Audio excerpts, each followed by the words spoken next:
Good morning friends. मैं doctor VK Mishra from gastro liver hospital Swaroopnagar Kanpur. आज मैं बात करूंगा कोविड-19 के नए वेरिएंट के बारे में। इस वीडियो का मकसद आपको डराना बिल्कुल नहीं है। इसका वीडियो का मकसद सिर्फ इतना है कि जो भी करंट नॉलेज है उसकी जानकारी आपको होनी चाहिए, आपको उसके साइंस समझ में आने चाहिए ताकि आप प्रिकॉशंस ले सकें और उन स्टेप्स को फॉलो कर सकें जिससे कि सुरक्षा बहुत मजबूत रहे।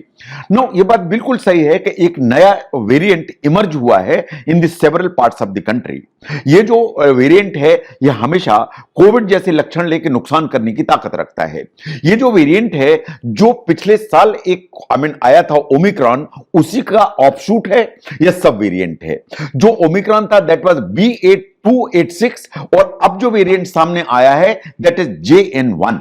ये जो JN.1 वेरिएंट है ये आज की तारीख में फैल रहा है। इन काफी एरियाज में इसके केसेस बढ़ते हुए दिखाई दे रहे हैं। सबसे पहले अगर हम देखें तो 8 दिसंबर को पहला केस JN.1 वेरिएंट का देखा गया था इन केरला, लेकिन आज की तारीख में पूरे देश में 3 से 4 हजार केसेस इस वेरिएंट के चलते डेवलप हो चुके हैं जिनमें कोरोना पॉजिटिव है।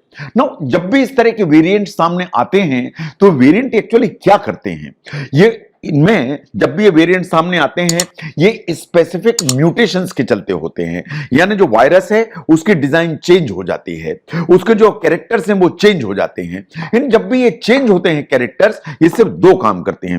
नंबर 1, इसकी जो ट्रांसमिसिबिलिटी है वो बढ़ती है, यानी बहुत तेजी से फैलने की इसमें क्षमता डेवलप हो जाती है, एक आदमी से दूसरे में, दूसरे से तीसरे में, तो जो ट्रांसमिशन की रेट है वो हमेशा बढ़ती है। नंबर 2, इसमें वो रेजिस्टेंस होता है कि आपकी जो इम्यूनिटी है उसको पार करके आपके शरीर के अंदर चला जाए, तो ट्रांसमिशन बढ़ जाता है और इम्यूनिटी को इवेड करने की जो क्षमता है वो बढ़ जाती है। नो, जो न्यू वेरिएंट आया है उसके सिम्टम्स को अगर हम ध्यान से देखें तो ट्रांसमिशन तो एक प्रॉब्लम है इन द सेंस कि ट्रांसमिशन की रेट ज्यादा है। ज्यादा होने से जो वायरस है बहुत तेजी से लोगों में फैलता है, इसका मतलब कम्युनिटी में जो केसेस हैं उनकी संख्या तेजी से बढ़ने की संभावना है। जो सिम्टम्स हैं वो वही होंगे जो कोविड के थे, इन द सेंस कि नाक में से पानी बहना चालू होगा, सर्दी खांसी जुकाम होगा, फीवर आएगा, धीरे धीरे रेस्पिरेटरी सिम्टम्स आएंगे एंड एक लंग के निमोनिया होने का डर बढ़ जाएगा। जो रेस्पिरेटरी सिम्टम्स हैं वो ऑलमोस्ट सेम हैं जो पहले कोविड के साथ में आते थे, लेकिन इसके साथ 3 नई चीजें आ सकती हैं। नंबर 1, बहुत ज्यादा थकान, फटीग इतनी ज्यादा कि बिल्कुल आपकी उठने की क्षमता ही खत्म हो जाए, तो fatigue is a very prominent feature with JN.1 variant. Second, जो बॉडी एक है, शरीर में दर्द है वो इतना ज्यादा कि पता लगा हाथ पैर चलाने में दिक्कत हो रही है, इतना ज्यादा बॉडी में दर्द हो रहा है।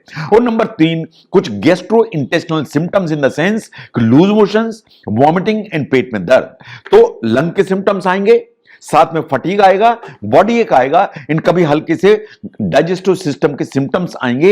ये JN.1 वेरिएंट के चलते होते हैं। Now look at the thing कि आप प्रिकॉशंस क्या ले सकते हैं। सबसे पहले पलट के देखिए आपने वैक्सीन लगाया कि नहीं। अगर वैक्सीन नहीं लगाया है तो सबसे पहला काम वैक्सीन लगवाइए।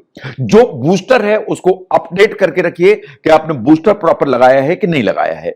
देखिए, बिल्कुल ये बात सही है कि जो वैक्सीनेशन है इट इज क्वाइट पॉसिबल कि इंफेक्शन को रोक ना पाए, लेकिन जो बीमारी की सीवियरिटी होती है उसको रोकने की ताकत रखता है, जो स्प्रेड ऑफ द वायरस है उसको रोकने की ताकत रखता है। इसलिए वैक्सीनेशन शेड्यूल को फॉलो करिए और नहीं लगवाया है तो तुरंत लगाइए।